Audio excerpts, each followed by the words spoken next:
نحمدہ ونصلی ونسلم علی رسولہ الکریم بسم اللہ الرحمن الرحیم۔ نور الایمان میں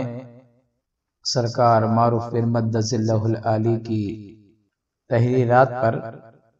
مختصراً تبصرہ جاری ہے۔ پچھلے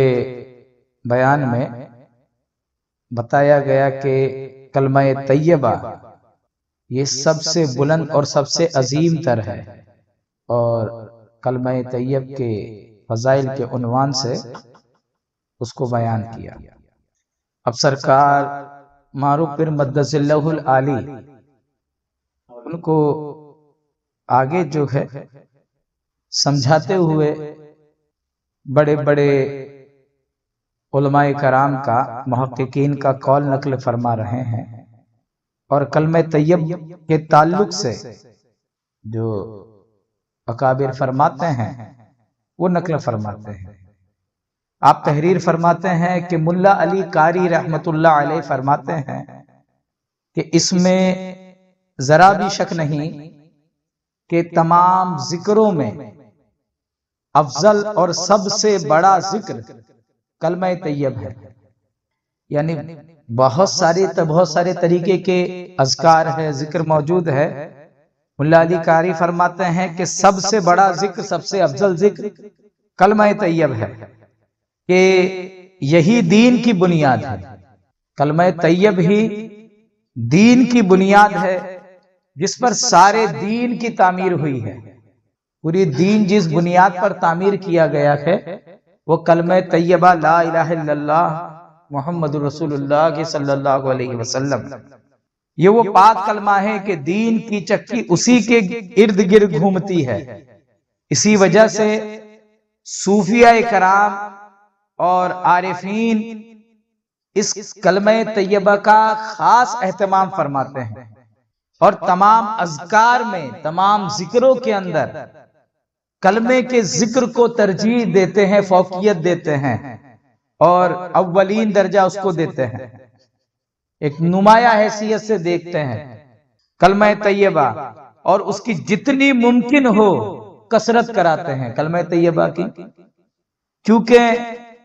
کلمہ طیبہ وہ کامل ذکر ہیں جس میں توحید و رسالت دونوں شامل ہیں۔ توحید و رسالت، اور توحید و رسالت کے بغیر سیر و تیر پوری ہو ہی نہیں سکتی۔ ایک دفعہ کسی کہنے والے نے کہا تھا کہ کلمے کا ذکر تو آپ نے کر لیا، اب اس سے آگے بڑھنا پڑے گا اللہ کے ذکر میں، لیکن وہ نادان یہ سمجھ ہی نہیں پایا کہ اللہ کا جو ذکر ہے یہ کلمہ طیبہ کے ذکر کا ایک حصہ ہے۔ کلمہ طیبہ کی ذکر کے منازلوں میں سے وہ ایک چھوٹی سی منزل ہے، ایک مطلب ایک حصہ ہے، ایک اس کا حصہ ہی ہے، کلمہ طیبہ کی منزلوں کا ایک حصہ ہے۔ وہ کہہ رہا ہے کہ اب وہ کرنا ہے، کلمہ طیبہ جو پورا کلمہ ہے یہی پورا سیر و تیر ہے، اور کامل ترین سیر و تیر ہے۔ کلمہ طیبہ سے زیادہ بڑا اور افضل اور وسیع ترین ذکر کوئی نہیں۔ اسی لیے جو ہے صوفیاء کرام جتنی ممکن ہو اتنی اس کی کثرت کراتے ہیں، کہ تجربے سے اس میں جس قدر فوائد، تجربہ کرنے کے بعد اس میں جس قدر فوائد اور منافع معلوم ہوئے ہیں کسی دوسرے میں معلوم نہیں ہوئے۔ بڑے بڑے مشائخ کے قول کو ملا علی قاری نقل فرما رہے ہیں کہ تجربے کے بعد پتہ چلا کہ جتنی اس میں فوائد اور اس میں جتنا نفع معلوم ہوتا ہے اتنا جو ہے دوسرے، اور یہ حقیقت ہے کہ یہ کلمہ طیبہ یہ کامل ترین ذکر ہے، کیونکہ بعض لوگ باطن میں ٹھہر جائے، بعض لوگ ظاہر میں رہ جائے، اور ظاہر و باطن دونوں کو لے کر کے جو ٹھہرا سکتا ہے وہ صرف کلمہ طیبہ کا ذکر ہے۔ جو ظاہر سے لے کر باطن اور باطن سے لے کر ظاہر تمام جگہ پر پوری کائنات کو گھیرے ہوئے ہے، اور اس کے اندر جو ٹھہر گیا، جس کی روح میں کلمہ مقام کر گیا تو اس کی باطن نظاری ہو جاتی ہے۔ یوں ہی حضرت شیخ عبدالحق محدث دہلوی رحمت اللہ علیہ فرماتے ہیں کہ اذکار میں یعنی ذکروں میں سب سے زیادہ تفصیل والا ذکر، جس میں بہت تفصیل ہے، جس میں بہت گہرائی ہے، جس کے اندر بہت جو ہے ڈیپ ہے، بہت زیادہ تفصیل ہے، تفصیل والا ذکر وہ کون سا ہے؟ وہ ذکر پاک لا الہ الا اللہ محمد رسول اللہ، اگرچہ کہ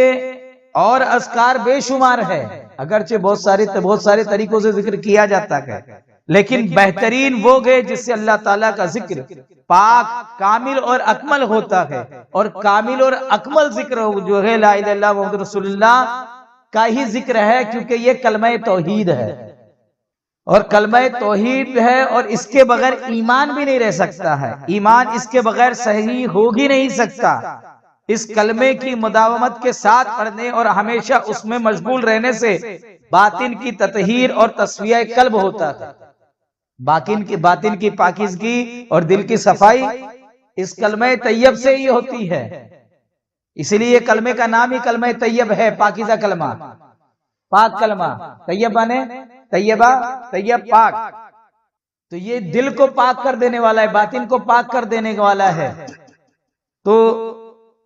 یہ کلمے کی شان نرالی ہے، اور وہ تمام اسرار و رموز افشا ہوتے ہیں جو اسرار الہیہ کہے جاتے ہیں۔ تو یہ کلمہ طیبہ کے اندر تمام اسرار و رموز بھی موجود ہے، اور یہ کلمہ طیبہ کے ذریعے تمام اسرار و رموز جو کھلنے لگتے ہیں۔ جب یہ کلمہ طیبہ تصدیق بالقلب کے ذریعے، اور آپ جب کلمہ طیبہ کے ذکر سے آگے بڑھتے ہیں تو یعنی کلمہ طیبہ کے ذکر سے آگے بڑھیں گے تو یہ اسرار الہیہ جو ہے ان کا انکشاف ہوتا ہے۔ اس کلمہ طیب میں عجیب ترین خواص اور نادر راز پوشیدہ ہے۔ شیخ عبدالحق محدث دہلوی فرماتے ہیں، اور یہ جو باتیں نقل فرمائی یہ اشاعت اللمعات سے